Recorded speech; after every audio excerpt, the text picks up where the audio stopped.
Salut l'équipe, j'espère que vous allez bien. Moi c'est Stache, passionné de crypto depuis déjà plusieurs années. En fait, sur cette chaîne YouTube, tu trouveras une panoplie d'études fondamentales de différents projets crypto-monnaies. J'avais déjà commencé à analyser des projets de manière fondamentale sur les réels Instagram et sur TikTok, et au vu de vos encouragements, au vu de vos retours totalement positifs, eh bien j'ai décidé de me lancer sur YouTube. Alors, tu ne trouveras aucun conseil en investissement sur cette vidéo. Même la partie où on va chercher des zones d'achat avec Elsa ne sont pas des conseils en investissement. Là, tout simplement, dans cette vidéo, ça va être l'explication du projet de manière neutre. Aucune phrase prononcée dans cette vidéo n'est un conseil en investissement. Parce qu'en fait, le but de cette chaîne, et je vais pas vous mentir les amis, le but de cette chaîne, c'est que ce soit directement les CEO qui nous contactent afin qu'ils parlent eux-mêmes de leur projet crypto de manière fondamentale. Que ce soit directement les développeurs de technologies qui nous expliquent eux-mêmes les technologies qu'ils développent. Et surtout, qu'enfin j'ai des réponses lorsque je demande des interviews à des CEO, à des inventeurs de projets. Et pour atteindre ce but, eh bien toi, derrière ton ordi, tu peux m'aider à y arriver de la manière la plus simple qu'il existe sur Internet. Abonne-toi, active les notifications, mets un petit pouce bleu et surtout, mets-moi en commentaire quel projet crypto est-ce que tu souhaiterais que j'analyse la prochaine fois. J'ai hâte de lire tout ça les amis. Avant tout ça, je souhaitais te rappeler que si tu es nouveau en crypto-monnaie ou si ta stratégie pour le prochain marché haussier n'est toujours pas préparée, eh bien je peux t'aider à y arriver. En effet, j'ai une stratégie qui fonctionne avec un risk-reward plutôt sympa. N'hésite pas à me contacter sur les différents réseaux sociaux pour cela, avec plaisir d'en discuter ensemble. Mais avant toute chose et avant de passer à la vidéo, on va déjà répondre à la question à laquelle je réponds tout le temps, parce que pour moi c'est la question la plus importante dans tous les cas. Pourquoi est-ce que l'analyse fondamentale est super importante dans le domaine crypto-monnaie? En fait, l'analyse fondamentale est un outil crucial dans le domaine des crypto-monnaies. Pour plusieurs raisons. Parce que tout d'abord, ça va t'aider à comprendre les valeurs intrinsèques de ce projet, que ce soit d'une crypto-monnaie ou d'un projet blockchain, en analysant les facteurs sous-jacents qui peuvent affecter ses performances futures. Deuxièmement, l'analyse fondamentale permet d'évaluer la solidité, la viabilité et le potentiel de croissance des projets crypto, ce qui est crucial pour distinguer les projets légitimes des scams ou des projets pourris. Elle aide aussi les investisseurs et les traders à évaluer le risque et le potentiel de récompense, le risk-reward, associé à une crypto-monnaie ou un projet blockchain spécifique, permettant ainsi une prise de décision éclairée. Elle donne aussi une compréhension plus profonde des forces du marché, des tendances technologiques et des réglementations qui peuvent affecter le marché crypto-monnaie. Elle fournit aussi une base solide pour la prise de décision d'investissement en offrant une vision claire des facteurs économiques et financiers qui influent sur les crypto-monnaies. De plus, l'analyse fondamentale est orientée vers une perspective long terme, ce qui est essentiel pour comprendre la durabilité, le potentiel de croissance à long terme d'un projet crypto, et non pas comme ça peut arriver en trading où quelquefois on se base sur des valeurs court terme. Elle aide aussi à évaluer le potentiel d'adoption et l'utilité réelle d'une crypto ou d'un projet blockchain, ce qui est crucial pour évaluer sa viabilité sur le long terme. Les équipes aussi peuvent être un gros indice par rapport au projet crypto, parce qu'en effet, les équipes de développement compétentes et les communautés actives sont des indicateurs positifs de la santé d'un projet. L'analyse fondamentale examine ces éléments et d'autres facteurs humains. Elle permet aussi d'évaluer la technologie sous-jacente, la sécurité et l'architecture d'un projet blockchain, des facteurs cruciaux pour le succès à long terme du projet. Aussi, les partenariats. Les partenariats stratégiques et les alliances peuvent jouer un rôle crucial dans le succès d'un projet crypto. L'analyse fondamentale examine ces relations et leur impact potentiel. En somme, l'analyse fondamentale est indispensable pour quiconque souhaite investir ou trader les crypto-monnaies de manière informée et réfléchie. Elle offre un cadre pour évaluer les multiples facettes d'un projet crypto, contribuant ainsi à une meilleure compréhension et appréciation du marché crypto. Pour moi, pour te dire la vérité, par rapport à l'analyse technique, je me concentre beaucoup plus sur l'analyse fondamentale, du moins en crypto-monnaie. Dans le monde du trading forex, lorsqu'on traite des devises, le fondamental peut être intéressant en regardant les news économiques, etc. Tout ce qui se passe de manière économique dans le monde. mais en crypto-monnaie. Ce qui va différencier un bon projet d'un projet inutile, c'est le fondamental.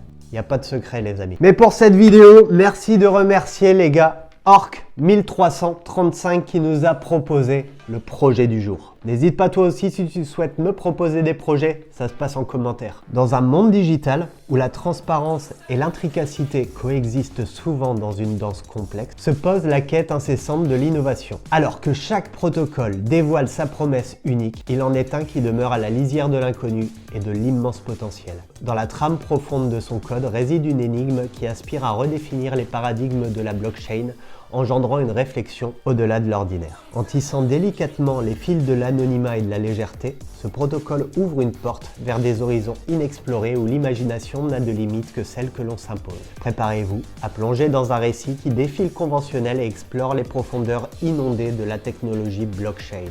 Embarquez avec nous dans cette aventure épique où la révélation finale n'est autre que le mystérieux Mina Protocol.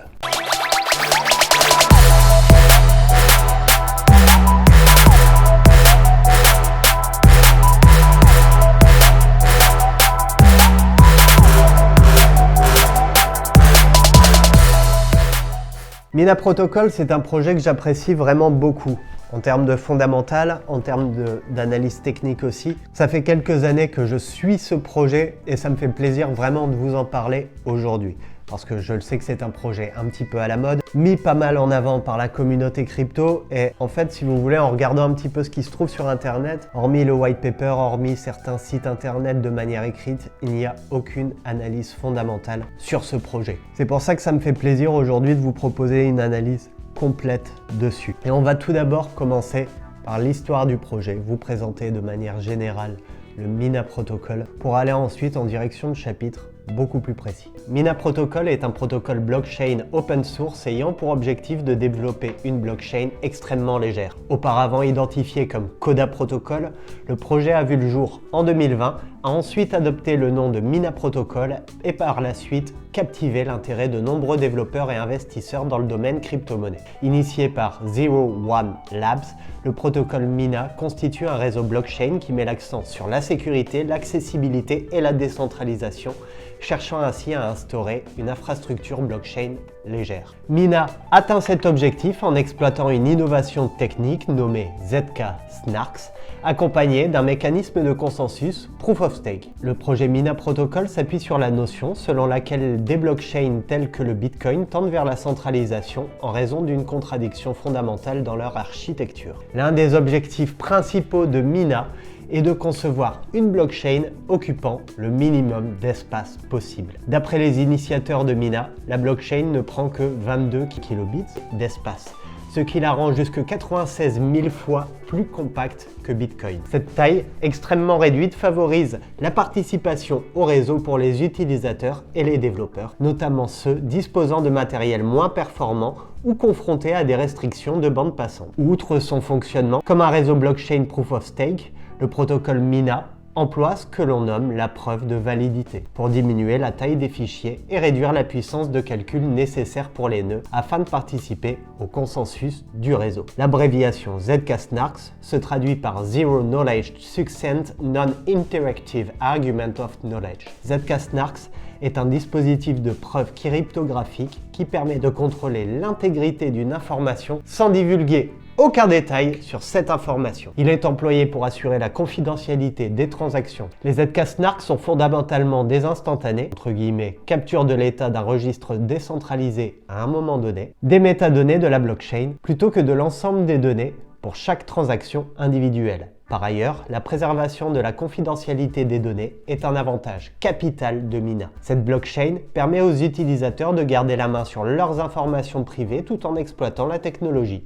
Le protocole ambitionne aussi de se distinguer dans la gestion des identités numériques, autorisant les utilisateurs à se connecter en toute sécurité sur divers sites web sans divulguer leurs données personnelles. L'application Snap, consacrée à cette fonctionnalité, fournit au site web l'email de l'utilisateur tout en lui assurant qu'il s'agit bien d'une personne, sans divulguer d'informations complémentaires. Alors déjà, ce qu'on peut dire au niveau de cette présentation, c'est que d'après toutes les recherches que j'ai pu faire, Mina Protocol est seul dans sa niche. Des blockchains hyper légères, il n'y en a qu'une, c'est le Mina.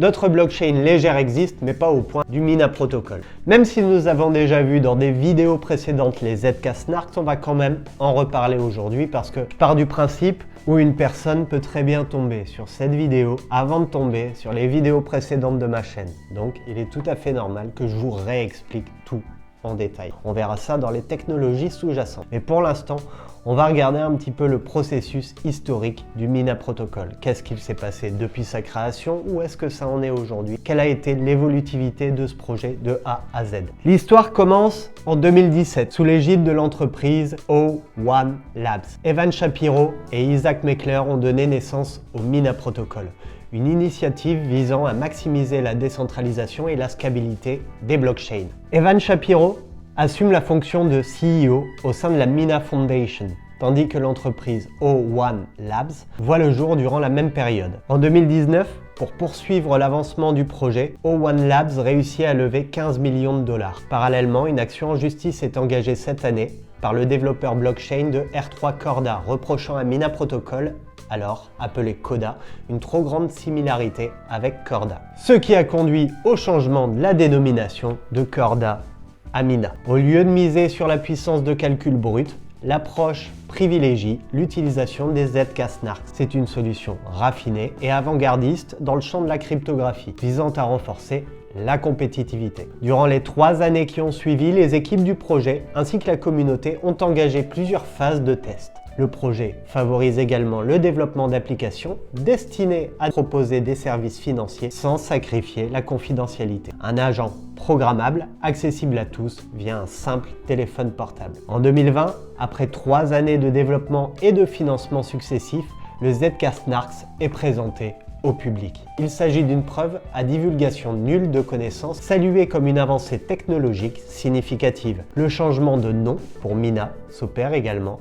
en 2020. Au fil du temps, des versions actualisées et des mises à jour du protocole ont été lancées dans le but d'améliorer la performance, la sécurité et les fonctionnalités offertes. Mina Protocol a récemment dévoilé une version actualisée de sa feuille de route, indiquant que des mises à jour majeures sont prévues pour le premier semestre 2023. La communauté de gouvernance de Mina votera sur une proposition visant à retirer certaines compétences conformément aux plans initiaux de Tokenomics, et un vote sur la réduction des frais de création de portefeuille est à venir. L'équipe prévoit aussi de finaliser le déploiement de ZK Bridge, facilitant l'accès aux ZK Apps depuis Ethereum et d'autres chaînes compatibles EVM, ainsi que de lancer ZK Oracle et d'introduire la dernière version du système de vote en chaîne. Outre ces développements futurs, Mina a connu récemment des évolutions notables comme son intégration avec Ledger, permettant aux détenteurs de Mina de stocker et de stacker leurs tokens en toute sécurité tout en conservant le contrôle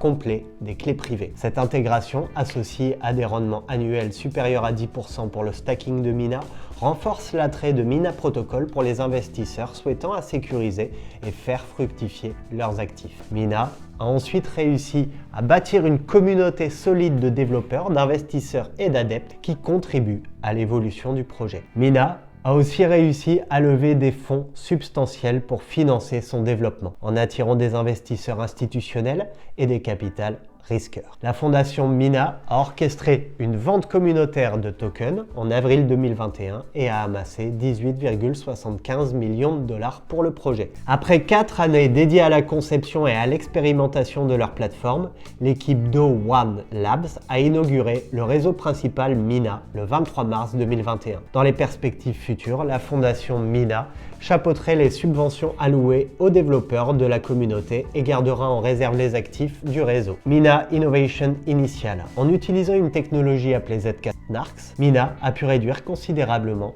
la taille de sa blockchain. Alors, par rapport à cet historique du projet, lorsqu'on regarde l'aspect technologique du projet, personnellement, il y a une seule chose qui m'a interpellé, ça va être tout simplement les technologies. Par rapport au projet optimiste étudié il y a 2 semaines de ça, Mina Protocol a développé d'innombrables technologies sous-jacentes au sein de son projet, qui est relativement normal étant donné, comme je l'ai dit, Mina est relativement seul dans sa niche, et donc de ce fait, Mina et toute son équipe sont obligés de développer leur propre technologie. Pour vous donner un exemple relativement simple, c'est comme si vous étiez le premier inventeur du smartphone. Il va falloir que vous puissiez contrôler la technologie, contrôler les applications, savoir développer absolument tout dans le téléphone, savoir développer toute la partie photographique, savoir développer toute la partie audio. Bref, en fait, on se rend compte que lorsqu'on est seul dans une niche, eh bien oui, il y a beaucoup plus de boulot. Et c'est là-dessus que va se reposer le projet Mina Protocol. De toute façon, vous allez voir, le chapitre suivant sur les technologies sous-jacentes va être le chapitre le plus gros de cette vidéo. J'ai passé énormément de temps à me renseigner sur les différentes technologies, à les trouver leurs points clés, aller trouver leur manière de fonctionner, aller trouver les solutions, les soucis. Et c'est pour ça que tout de suite, nous allons étudier toutes les technologies sous-jacentes du projet Mina Protocol. Première technologie sous-jacente, la taille constante de la blockchain. Mina Protocol maintient une taille constante pour sa blockchain grâce à l'utilisation de preuves cryptographiques appelées ZK-SNARKs. Contrairement à d'autres blockchains qui augmentent de taille avec chaque nouvelle transaction, la blockchain Mina reste toujours d'une taille de 22 kilobits. Dans une blockchain décentralisée, l'intégrité et la sécurité sont maintenues par des nœuds qui sont des ordinateurs détenant une copie de la blockchain validant les transactions. Il existe deux types principaux de nœuds sur des blockchains comme Bitcoin et Ethereum. Les nœuds complets, full node, et les nœuds légers, light nodes. Les nœuds complets doivent télécharger et vérifier l'ensemble des transactions pour ajouter de nouveaux blocs, ce qui nécessite beaucoup d'espace de stockage, de bande passante et de temps. A l'inverse, les nœuds légers ne conservent que les en-têtes des blocs, ce qui est plus rapide, mais ils dépendent des nœuds complets pour obtenir les informations supplémentaires. Cette structure pose problème pour la décentralisation, car seules les entités puissantes peuvent maintenir des nœuds complets, centralisant ainsi la gouvernance et le pouvoir. Mina Protocol vise à résoudre ce problème avec une blockchain à taille fixe, permettant à quiconque de déployer un nœud complet sur un téléphone. Cette petite taille est obtenue grâce à l'utilisation de la technologie Zero Knowledge Proof, en particulier les ZK-SNARKs, qui permettent de vérifier l'exécution des transactions sans devoir toutes les revoir. Cette technologie réduit chaque bloc à une preuve SNARKs de 1 kilobit. La blockchain de Mina maintient sa taille fixe grâce à la récursivité qui lui permet de compresser plusieurs preuves en une seule. Chaque nouvelle preuve SNARKs peut incorporer la preuve précédente, ce qui signifie que la vérification de blocs peut être consolidée en une seule preuve. Ainsi, Mina Protocol propose une blockchain plus accessible, sécurisée et décentralisée en réduisant les exigences en ressources nécessaires pour participer en tant que nœud complet, tout en exploitant la technologie Zero Knowledge Proof pour garantir l'intégrité du réseau. Étant donné que j'ai plusieurs néophytes qui regardent mes vidéos, j'ai décidé de vous imager ça avec un exemple relativement simple. Tu dois sûrement connaître cette sensation désagréable dans un cercle d'amis gamers quand la conversation tourne autour du dernier jeu en vogue que tout le monde semble avoir essayé, sauf toi. Toi aussi, tu te sens aussi pertinent dans la discussion que le papier peint qu'il y a derrière toi. La dynamique du jeu semble fascinante. Et toi aussi, tu veux briller dans la discussion, partager tes astuces, tes expériences avec tes potes. Et donc, hyper motivé, tu décides de rentrer chez toi, t'allumes ta console et tu le télécharges ce jeu finalement. Et en fait, tu te rends compte que pour terminer ce jeu, pour devenir relativement bon, il va te falloir 950 heures de game. Et c'est là où tu commences à réfléchir en te disant, tiens, est-ce que je vais vraiment passer des nuits blanches pour avoir cette conversation avec les potes? Et donc, tu te sens découragé. De toute façon, lorsque tu auras fini ce jeu, lorsque tu auras rattrapé tes potes, il y a beaucoup de chances à ce qu'ils aient commencé un nouveau jeu. Eh bien, cette situation ressemble étrangement à celle de la blockchain dans le monde crypto. L'idée, c'est de permettre une participation décentralisée où chaque joueur contribue à maintenir l'intégrité du réseau en remplacement d'une autorité centrale.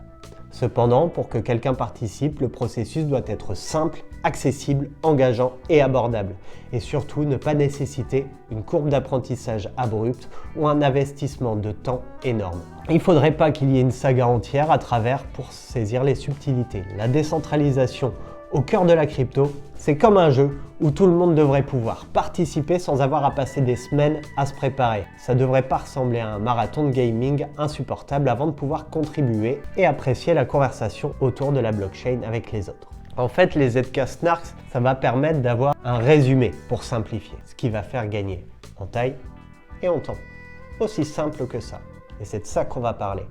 ZK-SNARKs, qui signifie Zero Knowledge Succinct Non-Interactive Argument of Knowledge, est une preuve de forme cryptographique qui permet à une partie de prouver à une autre qu'une certaine déclaration est vraie sans révéler aucune information autre que la véracité de la déclaration elle-même. Les ZK-SNARKs sont cruciaux pour garantir la confidentialité et la sécurité dans de nombreuses applications blockchain. Voici une explication simplifiée de la façon dont ça fonctionne et pourquoi c'est crucial pour Mina. Une partie, appelée le prover, génère une preuve que certaines informations sont correctes. Par exemple, ils peuvent prouver qu'ils connaissent une valeur qui satisfait une certaine équation sans révéler la valeur elle-même. Une autre partie, le vérificateur, peut vérifier cette preuve. Avec ZK-SNARKs, la vérification est rapide et ne nécessite pas d'interaction entre le prover et le vérificateur. L'aspect de connaissance zero signifie que le vérificateur n'apprend rien sur les informations sous-jacentes, juste que la déclaration est vraie. L'importance pour Mina, c'est la taille constante de la blockchain. Mina utilise les ZK-SNARKs pour maintenir une blockchain constante. Au lieu de stocker toute l'histoire de la blockchain, Mina stocke simplement une preuve ZK-SNARKs de l'histoire de la blockchain. Cela rend la blockchain extrêmement légère, permettant ainsi une synchronisation rapide et facilitant la participation au réseau. Avec une blockchain de taille constante, il est plus facile pour les individus de participer en tant que nœud complet sans avoir besoin d'infrastructures coûteuses. Cela favorise la décentralisation et rend la blockchain accessible à davantage d'utilisateurs. Les ZK-SNARKs permettent également de garantir la confidentialité et la sécurité des transactions sur Mina, tout en conservant la transparence et l'intégrité nécessaires à une blockchain publique. Mina utilise également un concept appelé ZK-SNARKs récursif, qui permet d'agréger plusieurs preuves ZK-SNARKs en une seule, un compresseur en fait. Ce qui signifie que chaque nouvelle preuve peut valider l'ensemble de l'histoire de la blockchain tout en maintenant sa taille constante. Par exemple, imaginons un monde virtuel de jeux vidéo où les joueurs peuvent acheter, vendre, échanger des objets rares comme des armures ou des armes en utilisant une monnaie virtuelle. Dans ce monde, chaque transaction est enregistrée sur une blockchain pour garantir l'authenticité et la propriété des objets rares. Cependant, avec le temps et l'accroissement des transactions, la blockchain devient énorme, rendant difficile pour de nombreux joueurs d'accéder et de vérifier l'historique des transactions. C'est là que Mina entre en scène avec la technologie ZK-SNARKs. Au lieu de télécharger et de vérifier toute la blockchain, le joueur peut simplement vérifier une preuve ZK-SNARK qui certifie l'historique des transactions sans révéler les détails des transactions elles-mêmes. Ça permet à chaque joueur rapidement et facilement de vérifier l'authenticité des objets qu'il souhaite acheter ou échanger, sans avoir besoin d'une puissante infrastructure informatique. Ainsi, chaque joueur, même ceux avec des consoles ou des ordinateurs moins puissants, peut participer pleinement à l'économie virtuelle du jeu, facilitant ainsi un environnement de plus en plus inclusif et décentralisé. Parlons maintenant d'Ouroboros Samicika, l'algorithme de consensus à preuve d'enjeu Proof of Stake. Utilisé pour sécuriser le protocole Mina, une version modifiée du protocole Ouroboros de Cardano. Contrairement à la preuve de travail, utilisée par Bitcoin, Proof of Stake consomme moins d'énergie. Il compare le mécanisme POS à un jeu de fléchettes où les chances de créer un bloc dépendent des enjeux des participants. Dans Ouroboros, ces sessions de tir de fléchettes sont appelées époques, qui durent 14 jours et chaque slow 3 minutes représente une occasion de lancer une fléchette. La distribution des enjeux est recalculée toutes les 2 époques. La fonction aléatoire vérifiable, VRF, détermine qui peut créer un bloc améliorant la sécurité car le producteur de bloc ne révèle pas son identité avant la production du bloc, ce qui réduit le risque d'attaque DOS ciblée. Mina utilise une fonction de densité minimale au lieu de vérifier toute la chaîne pour résoudre les forks à longue portée, ce qui est crucial car Mina est une blockchain succincte sans historique complet. Cela rend Ouroboros Samicika unique et permet à Mina d'offrir un protocole blockchain Proof of Stake sécurisé, scalable et efficient, sans centralisation ni besoin de vérifier l'historique à long terme. Pour illustrer le fonctionnement d'Ouroboros, prenons l'exemple d'un jeu de fléchettes compétitif entre amis. Chaque ami représente un participant au réseau blockchain et la quantité de fléchettes que chacun a détermine par la quantité de tokens qu'ils détiennent en enjeu. Chaque tour de jeu, c'est comme une époque dans Ouroboros Samicika, durant laquelle chaque ami a une chance de lancer une fléchette sur une cible. La cible est divisée en 2 sections, chacune attribuée à un ami en fonction de la quantité de fléchettes qu'il détient. Lorsqu'un ami lance une fléchette et atteint sa propre section, il peut créer un bloc. ou dans un contexte, gagner des points dans le jeu. Tous les quelques tours, toutes les époques, la distribution des fléchettes est réévaluée et la cible est redessinée pour refléter la quantité actuelle de fléchettes que chaque ami détient. Si un ami gagne plus de fléchettes, augmentation de son enjeu, sa section sur la cible devient plus grande, augmentant ainsi ses chances de marquer des points dans les tours suivants. La fonction aléatoire vérifiable VRF, si on suppose qu'un ami particulier a un lance-fléchette spécial qui décide de manière aléatoire quand il peut lancer sa fléchette, cependant, le moment exact n'est révélé aux autres que lorsqu'il lance réellement sa fléchette. Ça ajoute un élément de surprise et de sécurité, rendant difficile pour les autres amis de prédire ou d'interférer avec son lancer. Sur la résolution des égalités, dans une situation où deux amis atteignent la cible en même temps, le jeu utilise un système pour déterminer qui a marqué le point, similaire à la manière dont Ouroboros Samicika gère les cours sur la blockchain. Il y a ensuite la sélection de la chaîne valide.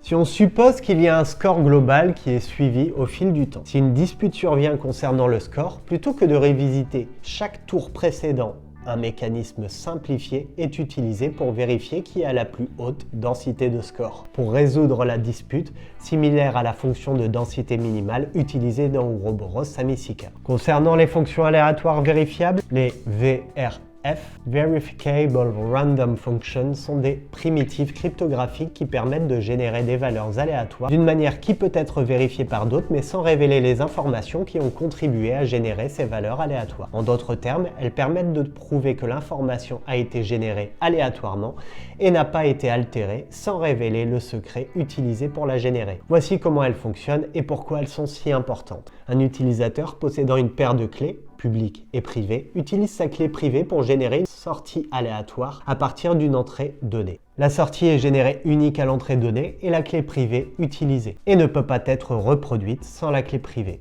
Toute autre personne possédant la clé publique associée peut vérifier que la sortie correspond bien à l'entrée donnée, sans toutefois être capable de générer d'autres sorties pour d'autres entrées. Au niveau de la sécurité, les VRF offrent un moyen véritable de générer des valeurs aléatoires dans des systèmes décentralisés sans nécessiter de confiance à une partie centrale. Concernant leur confidentialité, les VRF maintiennent la confidentialité du processus de génération aléatoire jusqu'à ce que les détenteurs de la clé privée choisissent de révéler la sortie. Aussi, anti-censure, dans un système décentralisé, les VRF peuvent aider à prévenir la censure en rendant imprévisible la section de certaines opérations comme la sélection des producteurs de blocs. Concernant l'application dans la blockchain, les VRF sont souvent utilisés pour la sélection aléatoire des validateurs ou des producteurs de blocs dans les protocoles de consensus Proof of Stake.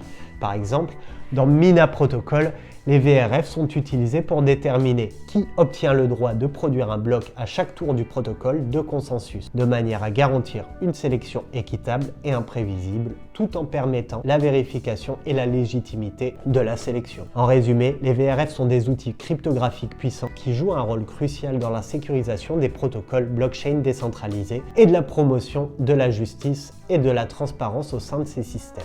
Maintenant, parlons des Snark Workers. Dans le protocole Mina, pour maintenir une blockchain succincte et résoudre les problèmes d'évolutivité, deux secteurs clés sont introduits, les producteurs de blocs et les Snark Workers. Les producteurs de blocs génèrent des blocs et des preuves Snark associés pour la blockchain, mais peuvent créer des preuves pour toutes les transactions et computationnellement coûteux. D'où l'introduction des Snark Workers, des nœuds du réseau qui créent des preuves Snark pour les transactions.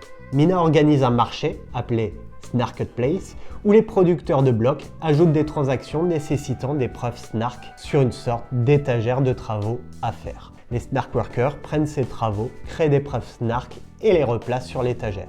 Les producteurs de blocs doivent alors acheter ces preuves avant d'ajouter de nouvelles transactions. La structure des coûts est déterminée par une signature numérique spéciale contenue dans la preuve Snark, établissant ainsi les paiements pour ce travail accompli. Ce mécanisme, via le Snarketplace, permet une création parallèle de preuves Snark sur le réseau, rendant Mina accessible à quiconque possède un ordinateur ordinaire et conservant ainsi un caractère inclusif et décentralisé. Imagine un petit peu un supermarché où les producteurs de blocs sont comparables aux fournisseurs qui apportent des produits à vendre. Et les Snark Workers sont comme des employés qui vérifient et étiquettent ces produits avant leur mise en rayon. Les transactions sont comme des articles qui ont besoin d'être vérifiés et étiquetés. Le Marketplace est l'arrière-boutique où tout ce travail de vérification a lieu. Au niveau des transactions, les fournisseurs, producteurs de blocs, apportent des produits au supermarché Marketplace et les placent sur une étagère spéciale dans l'arrière-boutique pour vérification. Les employés Snark prennent ces produits un par un, vérifient leur qualité et les étiquettes. En gros, ils créent une preuve Snark pour chaque transaction. Ils indiquent également le coût de leur travail sur l'étiquette. Une fois les produits vérifiés et étiquetés, les fournisseurs peuvent les reprendre et les mettre en rayon. En gros, ajouter des transactions avec leur preuve Snark à la blockchain, avant de pouvoir ajouter de nouveaux produits sur l'étagère de l'arrière-boutique. Ils doivent d'abord s'assurer que tous les produits précédemment apportés ont été vérifiés et étiquetés. Les fournisseurs payent aux employés pour leur travail de vérification en fonction du coût indiqué sur les étiquettes. Dans cet écosystème, les fournisseurs peuvent continuer à apporter des produits et les employés peuvent continuer à vérifier les étiquettes des produits, facilitant ainsi un flux continu de produits vérifiés, prêts à être mis en rayon et permettant de participer avec des ressources ordinaires pour tous. Autre technologie sous-jacente, les transactions programmables. Les transactions programmables sont un concept clé dans le domaine de la blockchain et des smart contracts. Elles permettent d'encoder la logique complexe au sein des transactions qui sont exécutées de manière automatique et transparente sur la blockchain.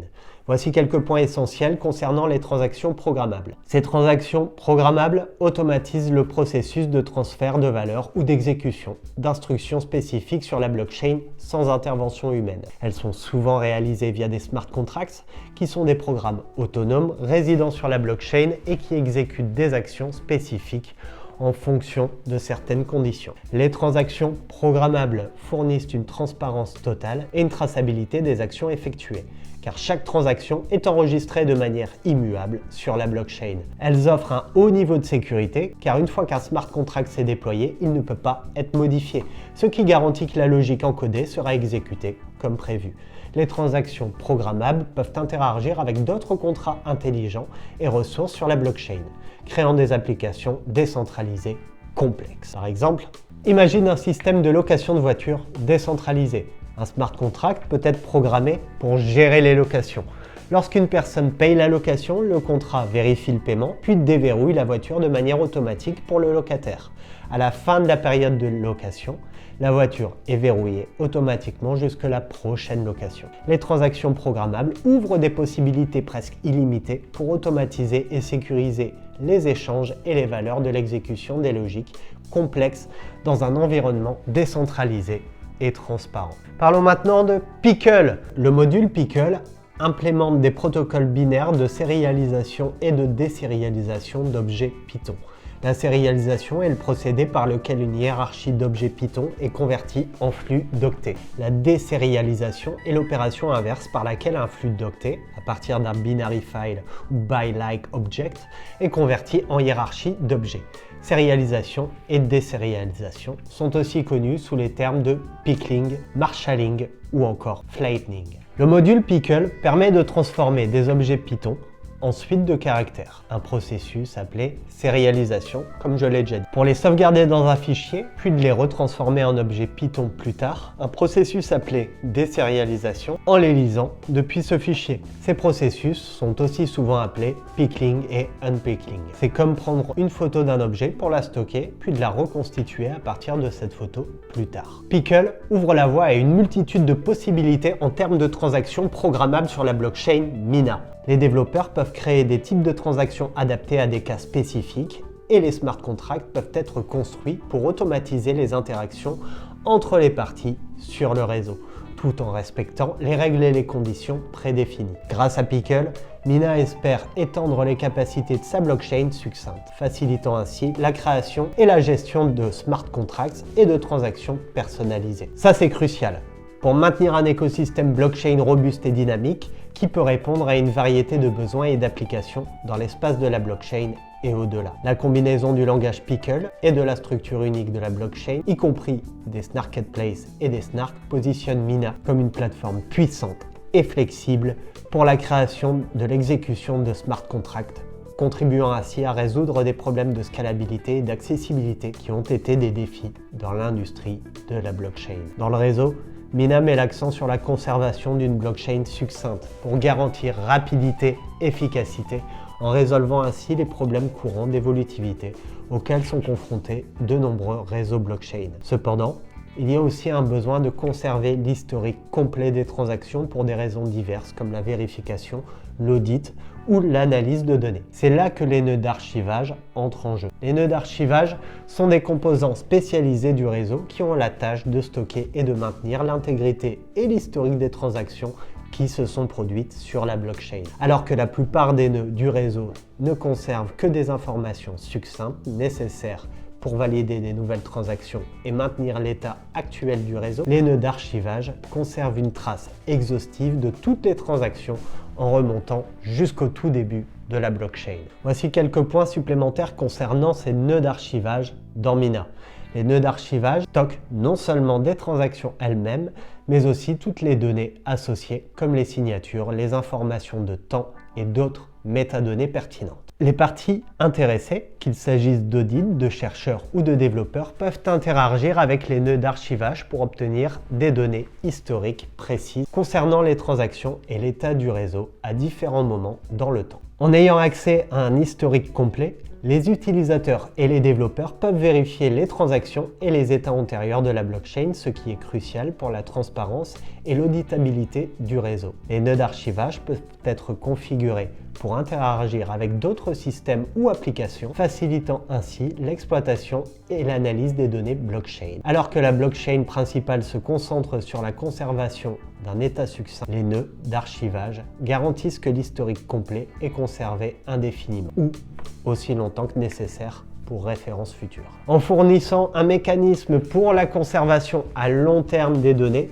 les nœuds d'archivage contribuent à la robustesse, à la résilience globale du réseau, assurant qu'une documentation complète du réseau est toujours accessible. Les nœuds d'archivage jouent un rôle crucial dans la préservation de l'intégrité des données et la fourniture d'un mécanisme d'accès aux informations historiques au sein du réseau Mina. L'interopérabilité est une caractéristique cruciale dans l'évolution de la technologie blockchain, car elle permet à différents réseaux blockchain et systèmes de communiquer et de travailler ensemble de manière transparente. Dans le réseau Mina, voilà comment l'interopérabilité est traitée, avec des interactions cross-chain. Mina peut interagir avec d'autres blockchains pour permettre le transfert et l'échange d'informations ou de valeurs entre différents réseaux.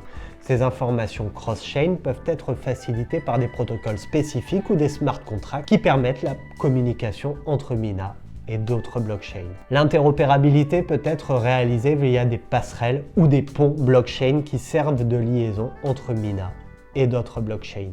Ces structures permettent le transfert sécurisé d'actifs, d'informations entre les chaînes tout en garantissant la validité et la sécurité des transactions. L'adoption de protocoles d'interopérabilité standardisés peut permettre une communication fluide entre Mina et d'autres systèmes blockchain. Ces protocoles définissent les règles et les formats communs pour les transactions et les communications entre chaînes. Par rapport aux contrats intelligents, sur Mina, ils peuvent être conçus pour interagir avec des contrats intelligents sur d'autres blockchains, créant ainsi des fonctionnalités multi-chain.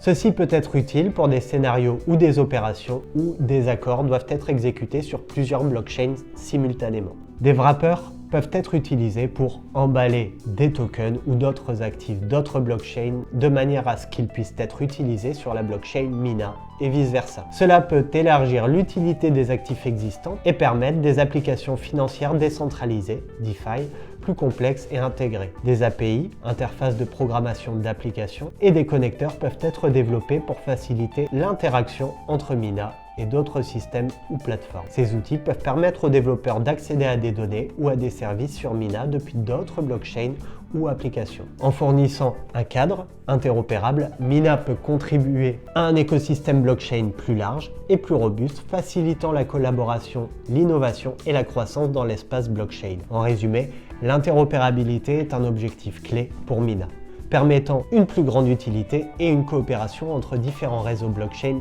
et systèmes. Cela peut ouvrir la voie à des applications blockchain plus diversifiées et complexes, améliorant ainsi l'utilité globale de la technologie blockchain. Alors, ce que je remarque par rapport aux technologies sous-jacentes, c'est déjà que Mina a travaillé de manière intelligente. Ils se sont largement inspirés d'Ouroboros. En gros, l'intelligence de Mina, c'est d'aller piocher chez des concurrents des technologies qui existent déjà, mais de les évoluer de manière à ce que ça fonctionne sur le réseau Mina. On remarque bien que l'interopérabilité ainsi que la faible taille de blockchain sont vraiment le fer de lance du projet Mina Protocol. Le développement de leur propre technologie comme les Snarks prouve qu'en fait le réseau Mina doit avoir des développeurs monstrueux.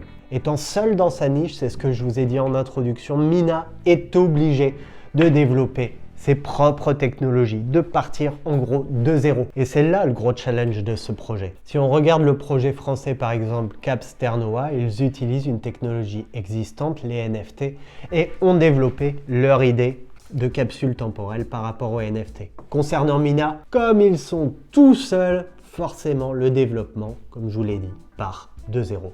Aussi simple que ça. C'est pour ça que le Mina Protocol peut être un bel investissement comme il peut ne pas l'être. Parce que la création de technologies, l'évolution des technologies va demander beaucoup de temps, beaucoup d'énergie et va demander une équipe de développeurs extraordinaire. Et c'est souvent lorsqu'on part de zéro que l'on commet les plus grosses erreurs. Alors les amis, maintenant que nous venons de voir toutes les technologies sous-jacentes, eh bien maintenant nous allons nous intéresser au cas d'utilisation, plus principalement les dApps. Les applications décentralisées sur le réseau Mina qui exploitent les ZK Snarks sont désormais appelées les snaps. Les snaps possèdent 3 caractéristiques essentielles.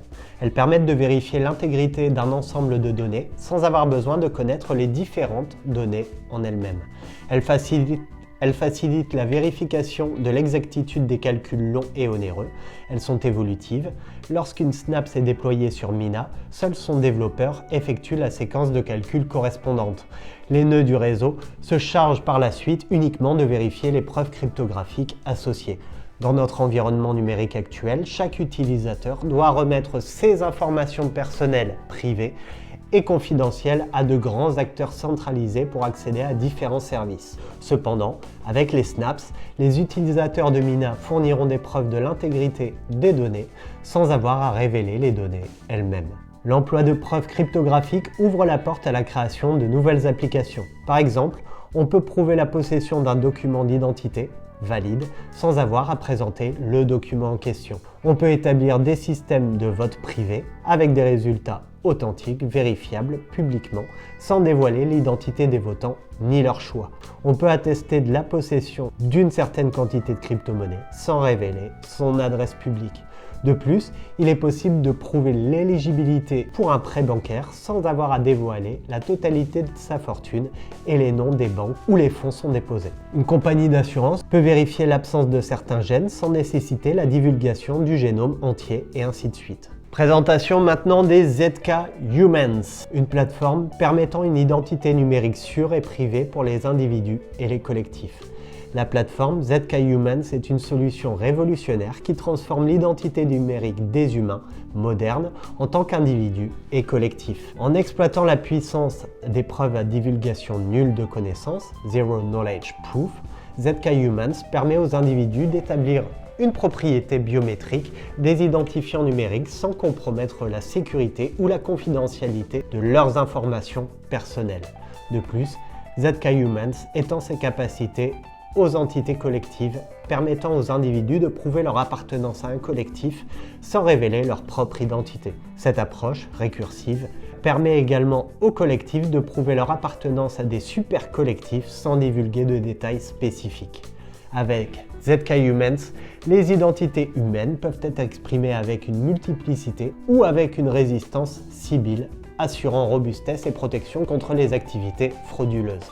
La plateforme propose des adhésions crypto-biométriques anonymes en tant que service et un pont d'authentification OAuth2 fournissant aux organisations une solution sûre et axée sur la confidentialité pour leurs membres et ressources numériques. Parce qu'en effet, au milieu de la rapide transformation numérique de l'espèce humaine, il est devenu de plus en plus crucial de garantir la sécurité et la confidentialité des individus et des collectifs, tout en permettant l'accès, la propriété et le consensus dans le domaine numérique. Les organisations font face à des responsabilités et des passifs croissants dans la protection du stockage et la transmission des données contenant des informations personnellement identifiables. L'émergence des crypto-biométriques pose de nouveaux défis, équilibrant la confidentialité et la sécurité pour les individus et les organisations. Bien que l'authentification biométrique offre un moyen puissant d'établir une identité, elle ne parvient pas à fournir une solution complète pour une identité numérique robuste et la propriété des actifs sans méthode de récupération et d'administration infaillible. En solution, le protocole ZK Humans relève ces défis en exploitant des preuves à divulgation nulle de connaissances et des identifiants crypto-biométriques à sens unique. Grâce aux ZK Humans, les humains peuvent prouver leur propriété d'identifiants personnels et leurs appartenances à des collectifs humains sans divulguer aucune information personnelle ou révéler leur identité. Cette séparation claire entre l'acquisition de qualifications certifiées et la démonstration de preuves élimine le besoin de transmettre ou de stocker des informations sensibles tout en conservant la fonctionnalité en réseau. Le porte-clés biométrique à divulgation nulle de connaissances introduit une approche innovante pour sécuriser et fiabiliser les identifiants numériques individuels et collectifs alimentés par cette biométrie. Cette solution garantit la confidentialité, la robustesse et la sécurité dans le domaine de l'identité numérique. Autre application décentralisée, Mina Arena, un free-to-play sur Mina. Mina Arena, c'est un jeu de stratégie au tour par tour captivant et gratuit, construit sur la blockchain Mina. La proposition englobe plusieurs modules qui contribuent à l'expérience globale du gameplay. Un des éléments clés est le module de gameplay de base qui incorpore des programmes ZK open source écrits en SnarkyJS. Ces programmes servent de fondement aux mécanismes et aux règles du jeu, assurant transparence et visibilité. Pour améliorer l'accessibilité et le plaisir des joueurs, la proposition inclut également un client en première partie pour les circuits du jeu. Ce client sera développé comme une application web offrant aux joueurs l'option d'utiliser des preuves côté serveur. Cette approche vise à rendre le jeu accessible à une large gamme de joueurs, quel que soit leur niveau d'expertise technique. Le dernier module de la proposition implique la mise en œuvre d'un smart contract sur la blockchain Mina dans le but de stocker un classement. Ce tableau de bord permettra aux joueurs de montrer leur victoire et de prouver leur réussite à la communauté mondiale des joueurs. L'équipe derrière Mina Arena est déterminée à fournir un ensemble complet. Cela inclut la fourniture d'artefacts SnarkyJS bien documentés pour le jeu de base, le développement d'une application web conviviale qui englobe à la fois le code front-end et le back-end, offrant un hébergement cloud pour le serveur du jeu, avec des capacités de génération de preuves et la mise en œuvre de séquences pour mettre à jour le smart contract du classement. Ce qui rend ce jeu particulièrement excitant, c'est son intégration avec la technologie blockchain. Les jeux blockchain offrent l'avantage unique de la propriété d'objets et la possibilité de continuer à jouer même si les serveurs centralisés du jeu cessent d'exister. Cependant, les jeux blockchain traditionnels sont souvent accompagnés de l'inconvénient des frais de transaction élevés que les joueurs doivent payer simplement pour participer. Mais Mina résout ce défi en permettant une preuve de chaîne qui est compatible avec la blockchain pour le consensus. La majorité du jeu se joue hors chaîne, où deux joueurs ou plus créent collaborativement une preuve de jeu. Ces preuves de jeu peuvent être fusionnées avec de nombreuses autres avant d'être regroupées et mise à jour sur la chaîne. Cette innovation apporte des avantages significatifs aux joueurs. Par exemple, ils peuvent avoir des tokens non fongibles, NFT, représentant des unités de jeu qui peuvent être transportées d'une bataille à une autre ou évoluer dans le temps en fonction des attributs acquis. Importantement, le jeu lui-même peut couvrir ses propres frais de transaction grâce au faible coût des opérations sur la blockchain Mina. Ça élimine la nécessité pour les joueurs d'acheter des tokens Mina uniquement pour jouer au jeu. En fait, les joueurs peuvent même pas avoir besoin d'un compte Mina, à moins qu'ils ne valorisent la garde en propre pour leur identité de joueur. En résumé, l'équipe de développement repousse les limites d'utilisation des jeux blockchain visant à créer une importance immersive et accessible pour tous. Je vais vous mettre la page avec les différents dApps, vous allez voir qu'il y en a beaucoup et si je devais tous les expliquer, ça prendrait 10 ans. Tous les projets crypto ont une équipe. En fait, l'équipe, ça va te permettre de voir un petit peu selon leur background, selon ce qu'ils ont fait avant, si leur poste actuel est logique ou non.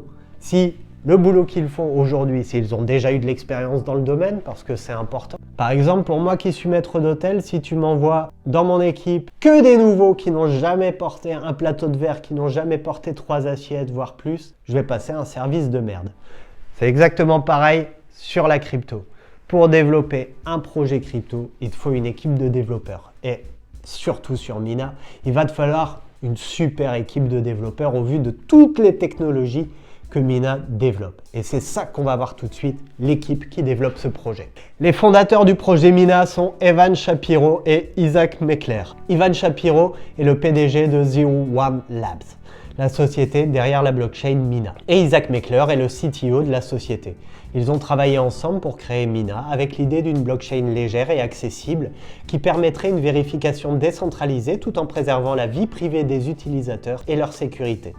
Dans le passé, Evan était le PDG de Zero One Labs, il était cofondateur du protocole Mina, il a fait ses recherches de master en robotique personnelle, il était ingénieur logiciel chez Mozilla et a obtenu sa licence en informatique à Carnegie Mellon. Isaac et Evan étaient de bons amis ayant un fort intérêt pour la technologie, notamment la cryptographie et la technologie Zero Knowledge. En travaillant sur divers projets, ils ont identifié un compromis concernant la taille des blocs dans les blockchains, ce qui les a amenés à l'idée d'une blockchain de la taille de 22 kilobits. Isaac Meckler est un mathématicien et informaticien. Récemment, il était étudiant en doctorat étudiant à la cryptographie à l'UC Berkeley. Avant ça, il travaillait comme ingénieur logiciel dans la société de trading Jane Street et a contribué à de nombreux projets open source, y compris le compilateur ELM. Isaac partageait son bureau avec Howard Hu, cofondateur de Aleo, et Michael de Starkware, tous travaillant sur des entreprises de type ZKP. Plus tard, Emre Tekitslap, ayant déjà travaillé chez Intel, Ripple et Coinbase, rejoint Zero One Labs, attiré par les nouvelles blockchains et la technologie Zero Knowledge. Rencontrant Ivan et Isaac, il a été embauché pour un poste de développement des affaires chez O1 Labs, qui, avec le temps, a bifurqué pour créer Mina Foundation, afin de soutenir le protocole Mina. Emre est maintenant le PDG de O1 Labs, ayant incubé Mina pendant des années. Kurt Hermaker, directeur des opérations, ancien chef de cabinet et responsable des opérations internes et des ressources humaines chez Diem Networks, anciennement Libra. Avant son poste chez Diem, soutenu par Facebook, Kurt était directeur senior chez PayPal, responsable de plusieurs initiatives globales importantes avec des opérations de réseau mobile. Jun Kim, conseiller général. Avant de rejoindre O1 Labs, Jun Kim a exercé la fonction de conseiller juridique chez Terra, une entreprise de technologie blockchain axée sur les stablecoins algorithmiques avec des opérations principales en Asie. Terra, tu te souviens? Terra Luna, c'est de ça qu'on parle. Avant ça, il était vice-président et conseiller juridique associé chez Lightyear Capital, une entreprise de capital investissement basée à New York. Alors les amis, concernant l'équipe, ce qu'il faut savoir, c'est que sur Mina, j'ai vraiment galéré à trouver des infos sur l'équipe. Hormis les têtes pensantes, hormis les quelques personnes que vous voyez actuellement à l'écran, il est impossible pour moi de trouver des noms de développeurs de ce projet. Ce qui fait que c'est relativement complexe de voir leur background, etc. C'est pour ça que pour cette fois-ci, sur l'équipe, je me suis concentré sur les têtes pensantes du projet. Maintenant, qu'est-ce qu'on peut dire sur elles? Tout simplement, elles ont toujours bossé dans le domaine de la blockchain ou des marchés financiers. C'est totalement rassurant.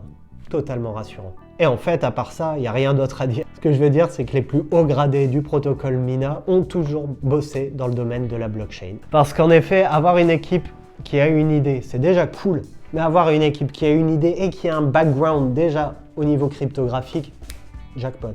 Et maintenant, restons dans le positif concernant ce projet et on va parler des différents partenaires avec lesquels Mina collabore. Maintenant, ce qu'il faut savoir au sein des partenariats, c'est que ça va être ce qui va faire le plus progresser un projet crypto. Que ce soit au niveau financier, parce que certains partenariats vont récompenser le protocole Mina en leur versant de l'argent, ou alors tout simplement en partenariat technologique. Et c'est pour ça qu'en analyse fondamentale, les différents partenariats d'un certain projet sont vraiment importants. Parce que comme je le dis toujours, un projet qui va avoir des partenariats monstrueux, des partenariats connus au niveau blockchain, des partenariats bien mis en avant et totalement légitimes dans le monde crypto-monnaie d'aujourd'hui, ça va prouver que ce projet de base est fondamentalement intéressant. Parce qu'en effet, les meilleurs projets s'entourent des meilleurs partenaires. Premier partenariat, Figment. Figment est une entreprise qui offre une variété de services et de solutions pour les réseaux blockchain. Ils visent à simplifier l'expérience de l'infrastructure blockchain pour les développeurs, les token holders et les entreprises. Figment offre des services de stacking pour de nombreux réseaux blockchain Proof of Stake, aidant les détenteurs de tokens à participer au consensus du réseau et à gagner des récompenses pour le stacking de leurs tokens. Ils fournissent des services d'infrastructure de nœuds, y compris la gestion des nœuds, de validation et des données pour les réseaux blockchain. Cela permet aux entreprises et aux développeurs de se concentrer sur la création d'applications plutôt que sur la gestion d'infrastructures sous-jacentes. Data Hub de Figment offre un accès facile et fiable aux données blockchain via des API. Il permet aux développeurs d'interagir avec les blockchains sans avoir à gérer ou à maintenir leur propre infrastructure de nœuds. Figment propose également une plateforme appelée Learn qui fournit des ressources éducatives et des guides pour aider les développeurs à apprendre et à construire sur les blockchains soutenues. Hubble est un explorateur de blockchain et une interface web créée par Figment, permettant aux utilisateurs de surveiller et d'analyser l'activité sur les différentes blockchains. Ils offrent des solutions sur mesure pour les entreprises cherchant à exploiter la blockchain pour diverses applications, en fournissant à la fois des infrastructures de nœuds et des outils de gestion de données. Ils soutiennent une variété de blockchains, ce qui permet une grande flexibilité pour leurs clients et utilisateurs. Gauntlet. Gauntlet est une plateforme qui utilise des simulations pour tester et évaluer les protocoles blockchain et les smart contracts. Il se concentre sur l'analyse des systèmes financiers décentralisés, DeFi, pour en améliorer la sécurité et l'efficacité. Leur travail inclut l'évaluation des risques, la modélisation et la simulation des protocoles blockchain pour aider les développeurs et les équipes de projet à identifier les problèmes potentiels et à optimiser leur système. Les services fournis par Gauntlet permettent d'inclure de l'analyse de risques, des audits de smart contracts, des simulations de protocoles et des services de conseil en général sur des meilleures pratiques de conception et de sécurité dans l'espace DeFi. Gauntlet peut collaborer avec des projets blockchain divers, y compris des plateformes de prêt, des échanges décentralisés, les DEX et d'autres applications financières décentralisées pour les aider à comprendre et à gérer les risques associés à leur système. Troisième partenariat, Stakefish, bien connu dans le domaine de la blockchain, qui propose des services de validation et de stacking. Le stacking, dans le contexte des blockchains, est un mécanisme par lequel les détenteurs de tokens peuvent participer au consensus du réseau en mettant en jeu leurs tokens et en retour ils reçoivent des récompenses de stacking. Voici quelques points concernant Stakefish. Il propose des services de validation pour plusieurs blockchains Proof of Stake, ce qui permet aux détenteurs de tokens de participer au réseau tout en optimisant leur exposition aux récompenses de stacking. Ils fournissent une infrastructure fiable et sécurisée pour permettre le stacking sans souci, réduisant ainsi la barrière technique pour les participants. Stakefish supporte une variété de réseaux blockchain permettant aux utilisateurs de participer au stacking sur plusieurs blockchains avec un seul service. Ils mettent l'accent sur la fourniture d'une infrastructure sécurisée pour protéger les fonds des utilisateurs tout en permettant une participation optimale au réseau. Stakefish s'engage également dans des efforts éducatifs et communautaires pour aider à informer le public sur le stacking et les technologies blockchain. L'équipe derrière Stakefish a une expertise technique et une expérience dans l'industrie de la blockchain, ce qui contribue à sa réputation en tant que service de stacking fiable. En fournissant des services de validation, Stakefish aide à sécuriser et à soutenir l'écosystème blockchain en général, ce qui est crucial pour la réussite et la croissance des réseaux blockchain décentralisés. Stakefish est l'un des acteurs majeurs dans le domaine du stacking et de la validation, et il continue à contribuer à la croissance de l'écospace blockchain. Alors, qu'est-ce qu'on peut dire sur les différents partenariats cités ou qui apparaissent à l'écran? Eh bien, on remarque que dans cet écosystème Mina, il y a quand même pas mal de partenariats. Pour être franc avec vous, je n'en connais que très peu. Stakefish, je connaissais, mais les autres qui apparaissent à votre écran, il va falloir que je pousse un peu plus mes recherches pour moi personnellement. Je vous invite à faire exactement pareil, à voir si ces différents partenariats sont plutôt logiques et à quoi ils peuvent servir. Le fait d'avoir pas mal d'entreprises partenaires au projet Mina peut rassurer totalement l'investisseur que nous sommes. Même si les différentes entreprises ne sont pas exceptionnellement connues dans le monde de la blockchain, il y a quand même certaines comme Stakefish qui tirent leur épingle du jeu. Maintenant, la question que j'ai à vous poser, c'est est-ce que vous préférez, si vous créez votre entreprise, travailler avec 150 petites entreprises ou alors créer uniquement 3 partenariats avec des entreprises monstrueuses? C'est une question que je vous pose, répondez-moi en commentaire, ça m'intéresse vraiment. Me concernant, je sais qu'au point de vue humain, je me vois beaucoup plus travailler avec plein de petites entreprises, mais d'un point de vue capitaliste, c'est vrai que d'avoir des entreprises monstrueuses au sein de la blockchain me rassurait beaucoup plus.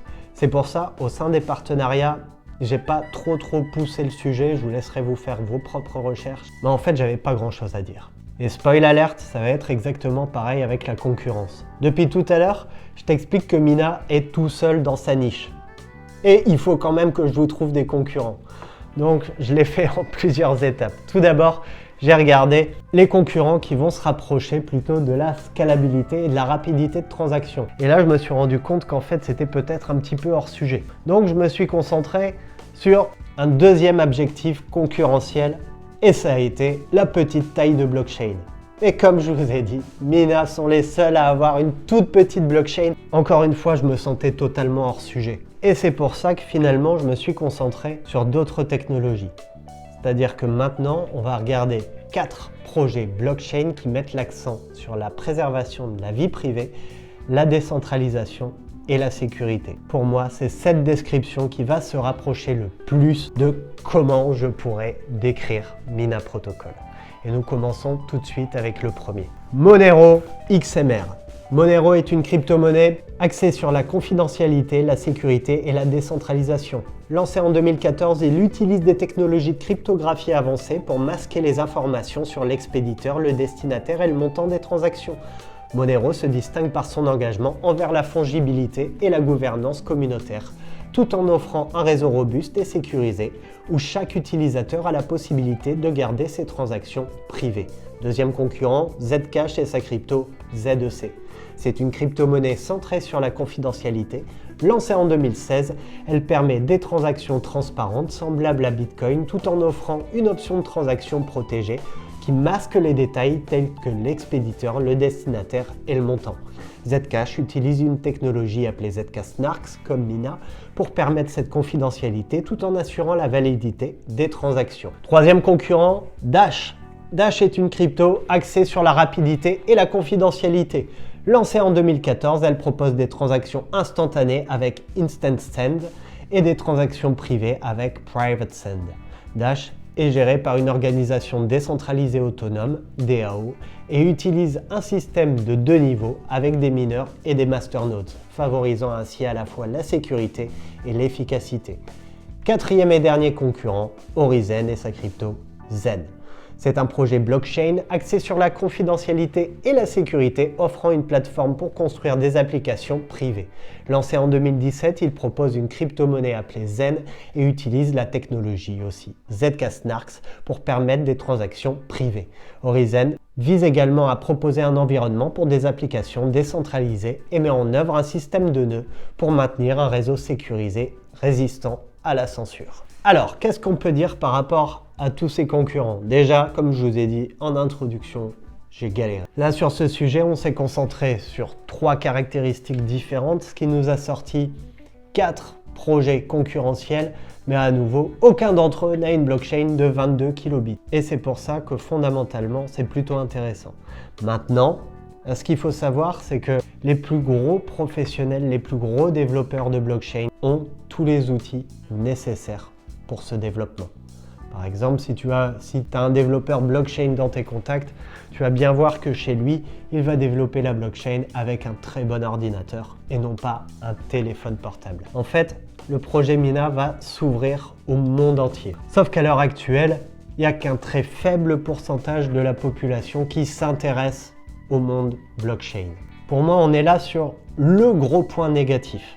Parce que tout simplement, les développeurs professionnels ne vont pas développer avec uniquement leur téléphone portable. Ils ont déjà leur ordinateur à la maison, leurs unités centrales, bref, ils ont tous les outils nécessaires pour développer une blockchain. Pourquoi est-ce qu'ils iraient s'emmerder à développer avec un téléphone portable? Ça, c'est le gros point négatif du projet Mina. Parce qu'en effet, avoir une blockchain de 22 kilobits, mais à quoi ça sert? Permettre à tout le monde de construire sur cette blockchain?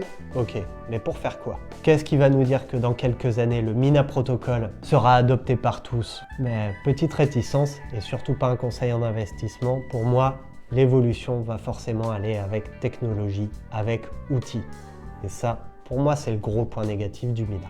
Les amis, nous allons nous intéresser maintenant à l'économie et tokenomics, avec l'usage du token Mina. Le token Mina, natif de la blockchain Mina Protocol, remplit plusieurs fonctions importantes au sein de l'écosystème de ce réseau. En voici quelques-unes. Tokens Mina sont utilisés pour le stacking. Afin d'assurer la sécurité du réseau, les validateurs, aussi appelés block producers, mettent en jeu des tokens Mina pour avoir la chance de proposer le prochain bloc et obtenir des récompenses en retour. Les tokens Mina fournissent des incitations pour divers participants du réseau, y compris les validateurs et les vérificateurs, Snaker, qui créent et vérifient les preuves ZK-SNARKs, facilitant ainsi la scalabilité du réseau. Les acteurs qui contribuent à la maintenance et à la sécurisation du réseau, comme les block producers et les Snakers, reçoivent des récompenses en tokens Mina pour leur travail. Les détenteurs de tokens Mina peuvent avoir la possibilité de participer au processus de gouvernance du réseau, contribuant ainsi aux décisions concernant les mises à jour et les améliorations du protocole. Les utilisateurs peuvent payer des frais de transaction en Mina pour faire traiter leurs transactions sur le réseau. Les tokens Mina peuvent également être utilisés pour accéder à divers services ou applications construites sur la plateforme Mina Protocol, y compris celles qui nécessitent des preuves cryptographiques pour l'accès sécurisé et la validation. Comme d'autres crypto-monnaies, les tokens Mina peuvent être utilisés à des fins spéculatives où les investisseurs achètent, conservent des tokens dans l'espoir de voir leur valeur augmenter avec le temps. Les tokens Mina peuvent également être utilisés dans des applications décentralisées, les dApps, construites sur la blockchain Mina, soit comme moyen d'échange, soit comme moyen d'accéder à des fonctionnalités spécifiques. La polyvalence des tokens Mina dans l'écosystème de Mina Protocol contribue à la création d'un environnement propice à la croissance et à la sécurité, à la scalabilité du réseau. Sur le réseau Mina, il y a deux types de validateurs, les producteurs de blocs et les Snakers. Concernant le token Mina, ils ont adopté une stratégie inflationniste, possiblement pour stimuler l'activité sur le réseau. L'inflation est initialement fixée à 12%, n'est pas directement liée au taux de participation au stacking. Les récompenses des blocs sont ajustées pour maintenir ce taux d'inflation. Après 5 ans, l'inflation sera de 7%, mais pourrait être réduite sur décision de la communauté.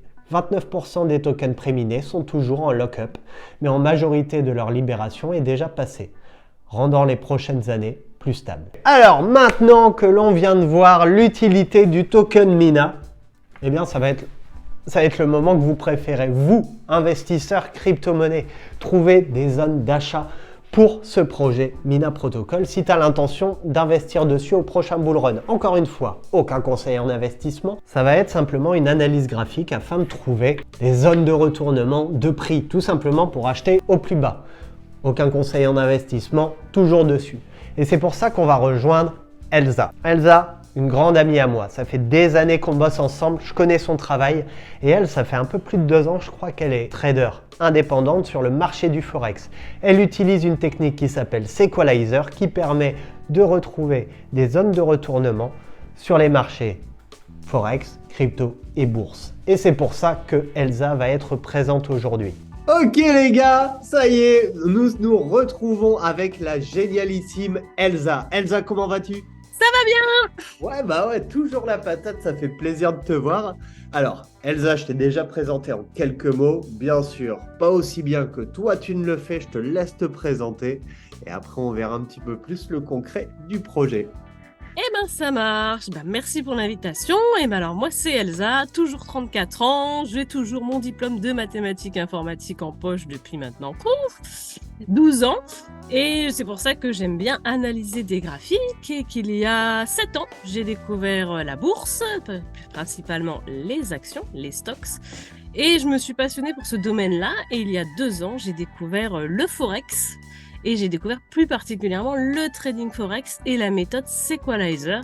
Dis-moi un petit peu, en 2-3 mots, la méthode Sequalizer, qu'est-ce que c'est? Alors, la méthode Sequalizer permet de buy and hold des cryptos, donc on les achète seulement, on ne vend pas de la crypto, on l'achète, sans stop loss, ça arrive, et elle permet de trouver des zones de retournement, donc de potentielles zones d'achat qui sont les plus favorables. Donc cette méthode Sequalizer, toi, tu l'utilises depuis 2 ans passés, c'est ça? Depuis 2 ans, même 2 ans et demi maintenant. De ce fait-là, toi, tu es totalement en capacité de l'enseigner. Maintenant, je suis autonome, oui. Ok, ça marche. Parce que si tu veux, comme tu le sais, moi j'ai des personnes qui me contactent, qui veulent avoir ton Instagram, qui veulent en savoir plus dessus. C'est simplement pour expliquer à la communauté que oui, la technique Sequalizer, Elle s'enseigne. elle s'enseigne. Et je peux le faire maintenant, après 2 ans et demi. On considère qu'on est à peu près autonome au bout de 18 mois sur Sequalizer. Ok, alors maintenant on va partir sur le graphique. Elsa, je te laisse partager ton écran et on regarde un petit peu ce que tu nous as trouvé. C'est parti. Alors, la crypto du jour, c'est Mina Protocol. Ouais. Donc, j'ai choisi le graphique sur Binance. Et certains graphiques offrent moins de données. Moi, j'aime bien prendre celui où il y en a le plus. Donc, on voit que TradingView affiche à partir du 10 août 2021. Et on avait beaucoup de zones au départ. On voit qu'on avait pas mal d'ailleurs de petites séquences valides au départ qui étaient là. Ouais. Donc là, tu es en daily. Hein. Et là, je suis restée en daily. Okay. Ouais, j'aime bien trader en daily la crypto. Comme ça tourne sur plusieurs jours. Il faut savoir que Sequalizer, c'est multi-time frame. Donc, il y a des gens qui préfèrent trader en 5 minutes. Par exemple, dès le démarrage, on avait celle-ci. Beaucoup. Ça, on en profite, on les révise en même temps. Donc, on avait une belle séquence qui s'était validée. On avait une belle zone de retournement ici. On voit qu'elle a un petit peu traversé. Donc, si on s'était placé là, on pouvait largement sortir au niveau de là ou de là. Donc, vous allez me dire, Elsa, c'est pas gentil de nous montrer des graphiques de 2021. Avant, j'ai une petite question. Donc là, avec Sequalizer, la petite zone que tu as trouvée, la zone d'achat, n'est plus valide à l'heure actuelle. Je veux dire, c'est pas comme une résistance sur laquelle on peut traîner sur le long terme pour la garder en mémoire. Et non, hélas non, parce que si on l'avait prolongée, malheureusement, elle a été traversée. On dit on peut plus en tenir compte parce qu'on a de nouveau un plus bas, donc il faut trouver une autre séquence, parce qu'officiellement, cette séquence, elle est terminée. Je pense qu'il y a des gens qui ont dû se placer peut-être en mars 2022, parce que là, on en a aussi une autre très belle. Et à mon avis, elle a dû être manquée d'un tout petit peu. Elle a été légèrement au-dessus. Donc, on va avancer parce qu'elle va me dire pareil, on n'est plus en mars 2022. Et là, on est tombé sur un graphique un petit peu plus plat. Mais on a quand même eu des zones. On en a une, par exemple, qui est là, qui est montée, qui a explosé là. Et puis, on en a une qui est partie là, une qui redescend là, et on va la mettre là. Donc, on a eu énormément de zones d'achat sur le Mina, et en sachant qu'on est encore qu'en daily. Donc, imaginez, si on rentre dans une time frame plus petite, on peut encore affiner les choses. Ouais. Pour rentrer encore plus précisément. Et donc, imaginez que vous achetez là. Faut être patient. Je vous rappelle qu'on n'a pas de stop loss, donc on descend un tout petit peu en dessous de la zone. Elle revient dessus. Ça veut dire qu'il y a possibilité de réentrer si jamais vous l'aviez loupé avant. Elle a été cassée à peu près à ce niveau-là, donc elle n'est plus valide à partir de ce moment-là. Ok. On peut plus la prendre. Hop, on revient par ici. Nous arrivons donc en 2023. Et on va juste zoomer parce que celle-là, elle est magnifique. Je voulais la faire en direct. Ok. Parce que, vous savez, on parle d'une toute petite touchette. Et moi, j'adore quand c'est comme ça avec ce système. La puissance de Sequalizer. Parfaite qui prend la zone. Cette précision. Et alors là, on a vraiment ce que j'appelle des séquences parfaites. Boum, boum.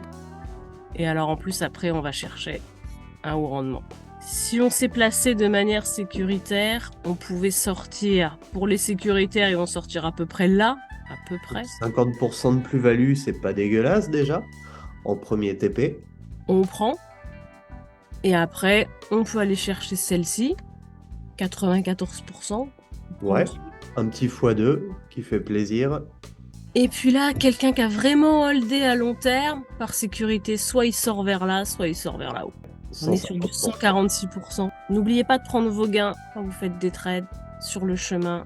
Pitié, n'attendez pas que ça rechute derrière et que vous me dites « Ah, j'aurais dû sortir !» Vous êtes libre avec votre psychologie. Ce n'est pas un conseil en investissement, mais quand même, prenez vos gains pendant la montée. Et d'ailleurs, on vient d'en sortir, je crois, avant-hier, 26 septembre. Ok.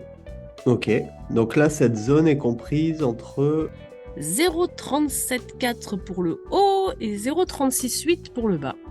Et d'un point de vue graphique, au premier coup d'œil de ce graphique, qu'est-ce que t'en penses? La première fois que je l'ai ouvert, j'ai bien aimé parce que y a des ATH, des ATL, ça a créé de nouveaux ATL. On descend, donc il n'y a pas de doute sur ce qu'on appelle la tendance de marché. On est vraiment dans une tendance à l'achat. Ma seule inquiétude, c'est qu'on était très proche. On vient de créer un nouvel ATL en août 2023. Ouais. Et je me dis, acheter très proche de l'ATL, il faut être conscient qu'il y a un risque, quand on est proche de l'ATL, de refaire un nouvel ATL. Ça peut. On est toujours, je rappelle, que ce soit le Forex, la crypto, ce sont des statistiques. Ouais. L'analyse technique, c'est potentiellement, attention, on vient de créer un ATL, on refait un point bas qui est pour l'instant pas un nouveau point bas, mais plus bas que l'autre en tout cas.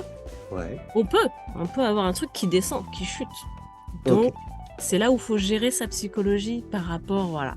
S'il y a un nouveau plus bas qui est créé et que vous avez acheté, vous avez l'impression d'avoir acheté un petit peu haut. Attention, ça reste des statistiques, ce n'est pas un conseil en investissement. Mais de toute façon, le trading, de toute façon, l'investissement, si tu as envie d'augmenter tes chances de gain, il faut obligatoirement que tu augmentes ta connaissance. Exactement. Ton expérience et tout ce qui va avec l'analyse graphique et l'analyse fondamentale. Donc, à nouveau, les amis, c'est pas parce qu'on vous donne des zones d'achat qu'il faut obligatoirement acheter dans ces zones. Formez-vous, développez vos connaissances et à partir de là, vous pourrez créer une stratégie qui fonctionne, même avec des pertes. Tout à fait. Le but étant d'avoir plus de gains que de pertes. Exactement. Super. Vas-y, je te laisse désactiver ton partage d'écran, Elsa. Je te remercie à nouveau du fond du cœur pour ton temps, pour ton Avec expertise, plaisir. pour tout ce que tu ajoutes à la chaîne. Je sais, tu commences à avoir un fan club et ça me fait plaisir pour toi parce que tu le mérites. On va créer cette chaîne YouTube bientôt. Enfin, la chaîne est créée. Ok. Arrive. Ok, génial. Retenez bien ça, les amis. La chaîne YouTube d'Elsa arrive très vite.